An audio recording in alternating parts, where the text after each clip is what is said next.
और रूसी के 52 हेलीकॉप्टर पर यूक्रेन का अटैक हुआ है। हाईटेक हथियारों से यूक्रेनी सैनिकों को ट्रेनिंग दी गई है। Anti tank guided missile system की ट्रेनिंग दी जा रही है। रूस यूक्रेन जंग के 3 महीने से ज्यादा हो गए हैं। अपने बुलंद हौसलों के साथ साथ पश्चिमी देशों से मिल रही सैन्य मदद के बलबूते यूक्रेन रूस के सामने अब भी टिका हुआ है। जिसके 52 हेलीकॉप्टर के बलबूते रूस यूक्रेन में भीषण बमबारी कर रहा है, उन्हीं लड़ाकू विमानों को यूक्रेन की आर्मी चुन चुन कर निशाना बना रही है। यूक्रेन की आर्मी के रूसी के 52 हेलीकॉप्टर पर हमले का वीडियो सामने आया है। यह हमला एंटी एयरक्राफ्ट मिसाइल आर्टिलरी के जरिए किया गया और इस हमले को कोल्ड वॉर की 93वीं ब्रिगेड ने अंजाम दिया। वहीं अमेरिका समेत कई बड़े देश यूक्रेनी जवानों को हाईटेक हथियार चलाने की ट्रेनिंग दे रहे हैं। ऐसी ही एक ट्रेनिंग का वीडियो सामने आया है जिसमें यूक्रेनी सैनिक anti tank guided missile system पर ट्रेनिंग करते नजर आ रहे हैं।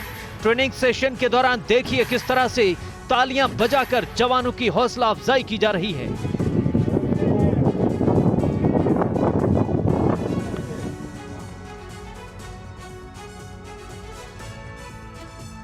चेचन्या लड़ाकों का तलाशी अभियान। घर दफ्तरों में तलाशी करते दिखे हैं चेचन्या के लड़ाके।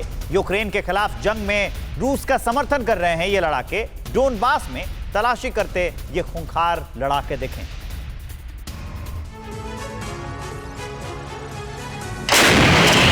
यूक्रेन में चेचन्या लड़ाके रूसी फोर्स के साथ कंधे से कंधा मिलाकर लड़ रहे हैं। दावा किया जा रहा है कि इस वक्त यूक्रेन में करीब 12,000 चेचन्या लड़ाके मौजूद हैं, जो विध्वंसक हथियारों से यूक्रेन की आर्मी पर कहर बरपा रहे हैं।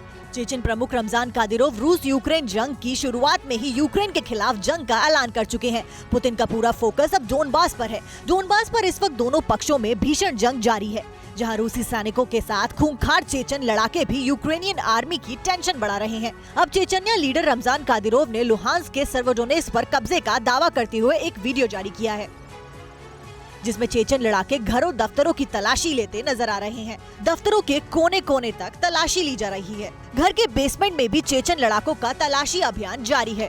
चारों तरफ सन्नाटा पसरा है। तलाशी अभियान के दौरान चेचन लड़ाके इलाके पर अपने कब्जे का जश्न मनाते दिख रहे हैं। यूक्रेन को भारी हथियारों की सप्लाई पर नेटो में दरार। फ्रांस, जर्मनी समेत कई देश सप्लाई के पक्ष में नहीं।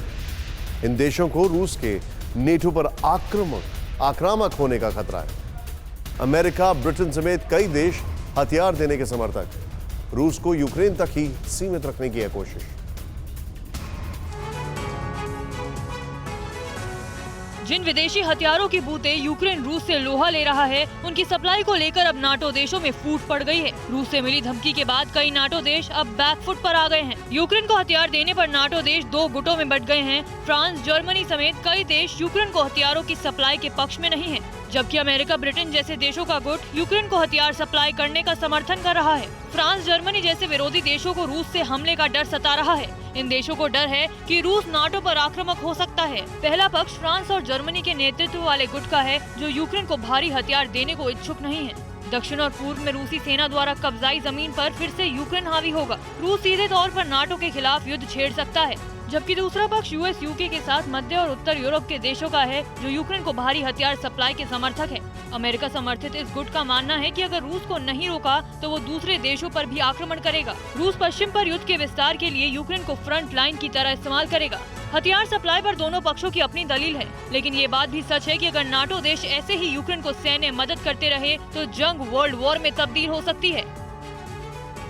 अड़ी सोमवार से शुक्रवार शाम 6 बजे सिर्फ TV9 भारतवर्ष पर।